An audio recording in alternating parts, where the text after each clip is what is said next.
पवित्र अग्नि को देखकर उनकी ओर तेजी से बढ़ रही वो काली परछाई अंधेरे में कहीं गायब हो गई। विराज, जो अब तक अपनी ही दुनिया से अनजान था, उसे कुछ ऐसी बातें पता चलना शुरू हो गई जिसे दादी और गांव के लोगों ने अब तक उससे छुपाया था। उस एक ही पल में उसका सारा बचपन खत्म हो गया। पवित्र अग्नि के नीचे खड़े विराज ने अपनी नम आंखों से देखते हुए धीमी आवाज में पूछा, दादी, है क्या ये दुनिया? आप लोग कौन हो और जादुई शक्तियां क्या हैं? क्यों मुझे इन सारी चीजों के बारे में नहीं पता चला? दादी का चेहरा गंभीर था। उन्होंने एक लंबी सांस ली और आसमान की ओर देखते हुए कहा, ये जिस दुनिया में हम हैं, ये कोई आम सी दुनिया नहीं है। यहाँ के लोग भी आम से नहीं हैं। ये दुनिया अजीब चीजों से भरी हुई है। यहाँ के लोगों के पास जादुई शक्तियां हैं। यहाँ विचित्र तरह के जानवर हैं, विचित्र तरह के राक्षस हैं और कुछ योद्धा हैं जिनके पास अलग अलग तरह की शक्तियां हैं। लेकिन कोई भी इस दुनिया में चल रहे नर्क के कोहराम को नहीं रोक पा रहा। तुम मेरे बच्चे हो। मैं चाहती थी कि तुम्हारा बचपन हमारे बचपन जैसा ना बीते, इसलिए अब तक तुमसे इस दुनिया का सच छिपाया गया।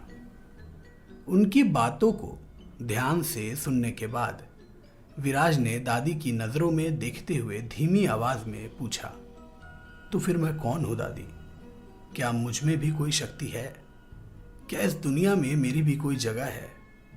दादी ने उसके हाथों को अपने हाथों में लेते हुए कहा, 16 साल की उम्र में तुम्हें कुछ ऐसी चीजें दी जाएंगी जो तुम्हारी शक्तियों को उजागर करेंगी। बिल्कुल गांव के दूसरे लोगों की तरह तुम्हें भी पता चलेगा कि तुम में किस तरह की शक्तियां हैं। सच कहूं तो विराज, मुझे नहीं पता कि तुम कौन हो, क्या है जो तुम्हें तुम्हारे जैसा बनाता है। तुम मुझे नदी के बहते पानी में मिले थे। मुझे यकीन है कि तुम में कुछ तो अलग है जो तुम्हें औरों से अलग बनाएगा। दोबारा अंधेरे में मत जाना, यह अंधेरा तुम्हारे लिए नहीं है।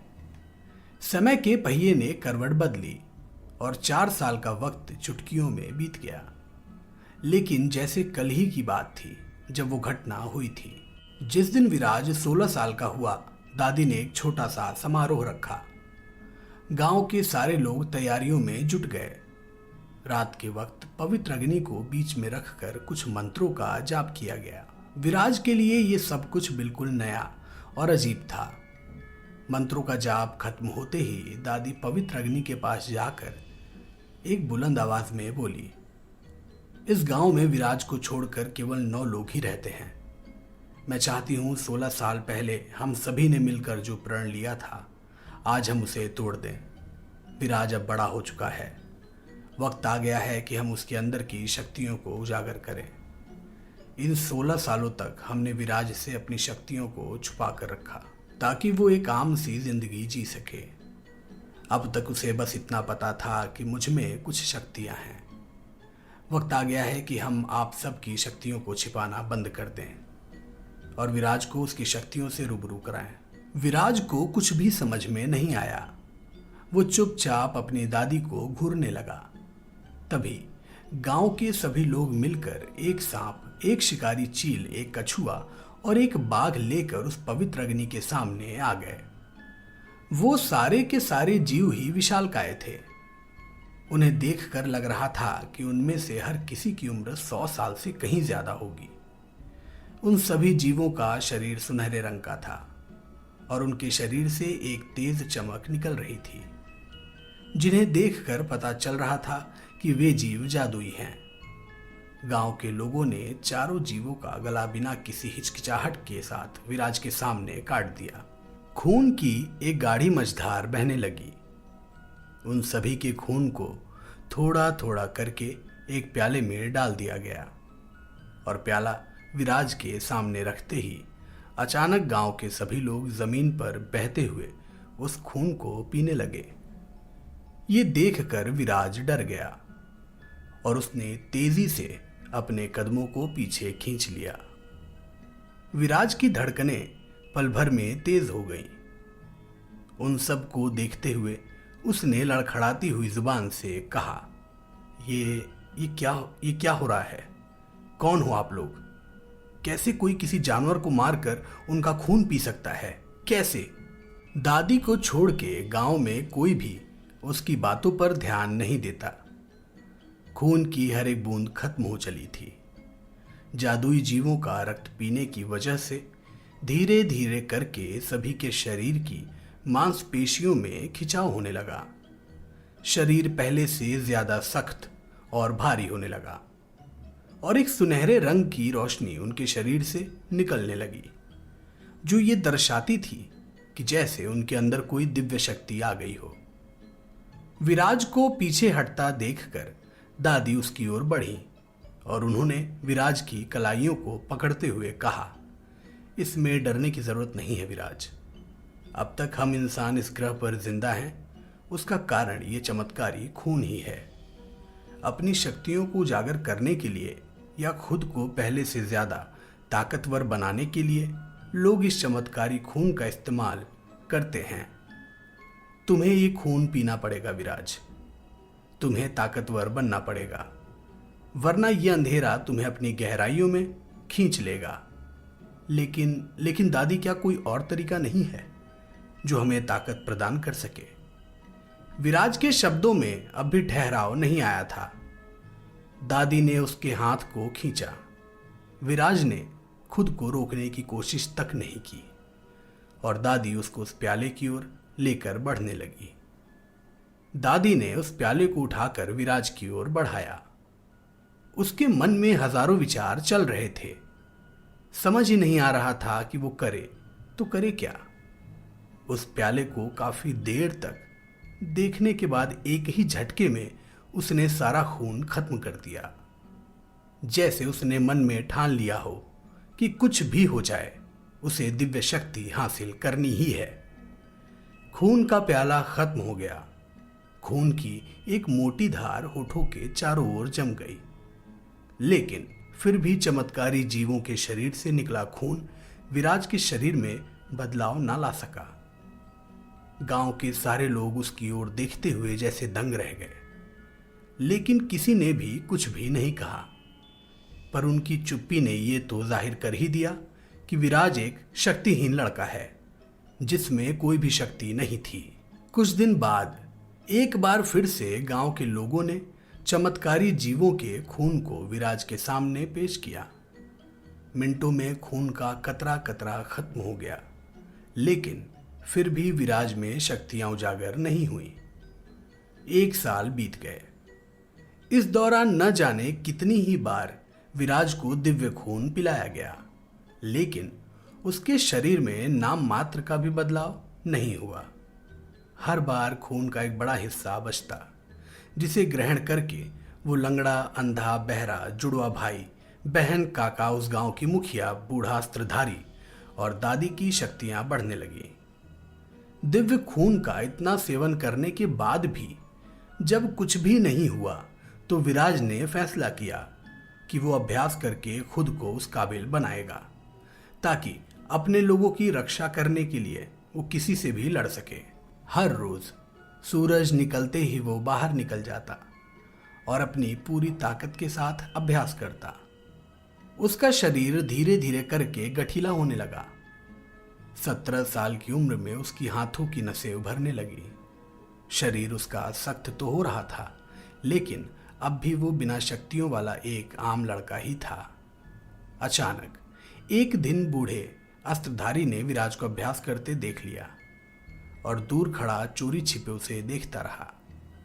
ऐसे ही कई दिन बीत गए, लेकिन विराज का जोश खत्म ना होता देखकर बूढ़े ने अगले दिन विराज को रास्ते में रोक दिया और पलक झपकते ही अगले ही पल में वो विराज के बिल्कुल करीब आ गया।